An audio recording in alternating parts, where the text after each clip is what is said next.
Slogan দিয়ে এরা উল্টে যায় বলতেছে হাসিনা পালাইছে, হাসিনা পালাইছে বইলে আমাদের সাথে মিছিলে ঢুকছে। ঠিক আছে, এটাই বলছি যে শুধু সরকার না, আওয়ামী ফ্যাসিবাদকে আমরা সবাই স্পেস দিচ্ছি, এবং এই স্পেস দেওয়া বন্ধ করার জন্য প্রথম যেটা জরুরি সেটা হলো প্রত্যেকটা এলাকায় যারা এই আন্দোলনের বিরুদ্ধে অস্ত্র ধারণ করেছিল, লাঠি ধারণ করেছিল এবং শেখ হাসিনাকে দেখানোর জন্য ছবি তুলেছিল, সেলফি তুলেছিল, এই যে আমি রাজপথে আছি শেখ হাসিনার জন্য, এই লোকগুলোর তালিকা কেন হবে না? তাই না? প্রত্যেকটা এলাকায় এলাকায় তালিকা ঝুলাই দিতে হবে, যাতে করে এই লোকটা গণ অধিকারে যুক্ত হতে না পারে, জামাতে যুক্ত না হতে পারে, বিএনপিতে যুক্ত না হতে পারে, আরও যে দল আছে কোনো দলের জন্য যুক্ত না হতে পারে। কিন্তু এই উদ্যোগটা আমরা কেউই বলছি না, কেউই নিচ্ছি না। শুধুমাত্র আন্দোলনে তালিকা করলে হবে না, আহত তালিকা করলে হবে না, নিহত তালিকা করে, নিহত যে সে তো মারাই গেছে। ঠিক আছে, সমাজকে বাঁচানোর জন্য প্রথম এই তালিকাটা করতে হবে। সবশেষে যেহেতু অল্প সময়, বড় ভাইরা সবাই বলবেন, একটা দাবি রেখে যাই যে একটা কথা উঠছে গণতন্ত্র মানে ভোটের জন্য বিপ্লব হয়নি, সবচেয়ে এই কথাটা খোঁচা মেরে বলা হচ্ছে। মূলত এটা আমরা যারা রাজনৈতিক কর্মী আমাদেরকে এটা বলা হচ্ছে যে ভোটের জন্য বিপ্লব হয়নি, অর্থাৎ তারা ভোটাধিকারকে অস্বীকার করতে চাচ্ছেন। কি ভাষায় অস্বীকার করছেন? শেখ হাসিনা যেরকম উন্নয়ন বলে অস্বীকার করেছেন ভোটাধিকারকে, ঠিক এখন এই জায়গাটা রিপ্লেস হয়েছে সংস্কার সংস্কার সংস্কার সংস্কার শব্দ দ্বারা এই ক্ষমতাকে প্রলম্বিত করার চেষ্টা করা হচ্ছে। আমরা কিন্তু কখনোই অস্বীকার করিনি একটা রিলেভেন্ট টাইম দেওয়া হবে না, যৌক্তিক সময় দেওয়া হবে না, কিন্তু আমাদেরকে অসম্মান করা হচ্ছে। আজকে যেটা বলবো যে ভোটাধিকারকে প্রশ্ন করে, এই প্রশ্ন মানে ভোটাধিকার থামায় দেওয়ার জন্য প্রশ্ন করে, যেটা যেমন 16 বছর না খেয়ে আছে, ভোটের জন্য পাগল হয়ে গেছে, ক্ষমতার জন্য পাগল হয়ে গেছে।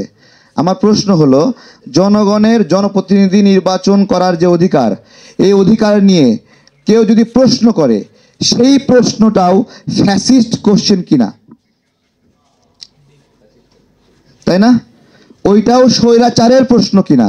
যে আমি দেখেন, আমি না শুধু, যে কেউ যে কোনো মুহূর্তে একটা রানিং গভর্নমেন্ট আছে, সেই রানিং গভর্নমেন্টের বিরুদ্ধেও সরকার বলতে পারে আপনাকে এই মুহূর্তে মানি না, আমরা একটা ভোট চাই। তাই না? সুতরাং জনগণের এই ভোট চাওয়ার অধিকারকে প্রশ্ন করছে, এখন প্রশ্নবিদ্ধ করার চেষ্টা করছে। আজকের এই সভা থেকে সেই প্রশ্নকে যারা প্রশ্ন করছে তাদের বোধোদয় হওয়ার অনুরোধ করছি যে আপনি যে প্রশ্ন করছেন, আগে নিজেকে প্রশ্ন করেন, আপনি যে 10 জন মিলে এখানে সরকার গঠন করলেন, এই 10 জন কে তালিকা করে দিছে? আমরা দেইনি, জনগণ দেয়নি, রাজনৈতিক দলগুলো দেয়নি। তাহলে কি হয়েছে? কিছু মানুষ একসঙ্গে হয়ে বলছে আমরাই সরকার গঠন করলাম, বিষয়টা তো এরকমই, তাই না? তো তারা আজকে ভোটাধিকারকে চ্যালেঞ্জ করছে বা ওই ধরনের প্ল্যান করছে। তো তাদের মানে সম্বি হচ্ছে না। জাস্ট বেশি দূরে যাব না, এই 10 তারিখের যে প্রোগ্রামটা হলো, শেখ হাসিনা ষড়যন্ত্র করলো ছাত্র জনতাকে হত্যা করার জন্য।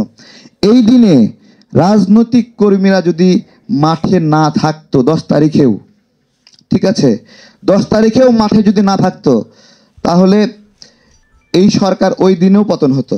শুধু তাই না, সামনে যতগুলো ইভেন্ট আছে ততগুলো ইভেন্টে রাজনৈতিক কর্মীরা যদি মাঠে না থাকে, এই সরকার সেদিনই টিকবে না। এইটা প্রত্যেক দিন ঘুমানোর আগে ইউনূস সরকারকে হিসাব করতে হবে। এবং এই রাজনৈতিক টিমগুলোর সাথেই এখানে আপনার হলো, এটা এইরকম না আসলেন 10 মিনিটের একটা বক্তব্য দিলেন চলে গেলেন, আধা ঘন্টার একটা প্রোগ্রাম করলেন, হাসিনাকে গালিগালাজ করলেন চলে গেলেন, আর রাষ্ট্রের দখল থাকলো। বিষয়টা এইরকম না। রাষ্ট্রের দখল মানে প্রত্যেকটা ইঞ্চি ইঞ্চি জায়গায় কর্তৃত্ব, হুকুমত, শাসন।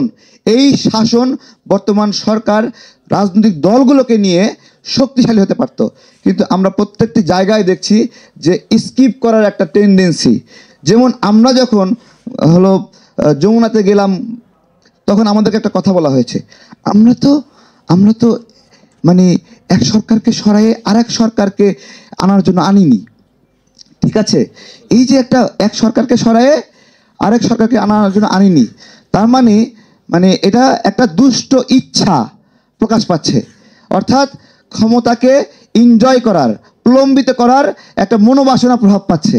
ঠিক আছে, এই মনোভাবনায়, এই বাসনায় রাজনৈতিক দলগুলোর সঙ্গে বর্তমান সরকারের একটা শক্তিশালী বিরোধ তৈরি করছে, এবং এই বিরোধে সবচেয়ে বেশি লাভবান হবে আওয়ামী লীগ এবং শেখ হাসিনা। ধন্যবাদ সবাই।